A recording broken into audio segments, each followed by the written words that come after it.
Mersin İl Sağlık Müdürlüğü olarak, vatandaşlarımızı modern sağlık hizmetleriyle buluşturmak adına yatırımlarımıza hız kesmeden devam ediyoruz.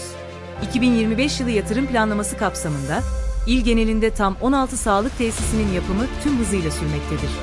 Öne çıkan yatırımlarımız: Mezitli, 150 yataklı devlet hastanesi ve 50 üniteli ağız ve diş sağlığı merkezi olan sağlık kompleksi. Mut ilçemize ilçe sağlık müdürlüğü, sağlıklı hayat merkezi, 8 birimli aile sağlığı merkezi ve 112 acil sağlık hizmetleri istasyonunu tek çatıda birleştiren entegre tesis. Günlar ilçemize ilçe sağlık müdürlüğü, toplum sağlığı merkezi, 8 birimli aile sağlığı merkezi ve 112 acil sağlık hizmetleri istasyonundan oluşan entegre kompleks.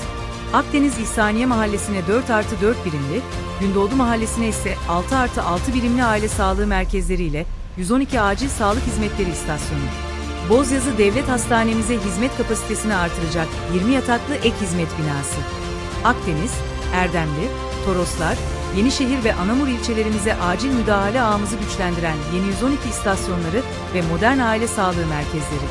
Mersin'in her alanına daha kaliteli hizmeti sunmak adına kararlılıkla çalışmaya devam ediyoruz.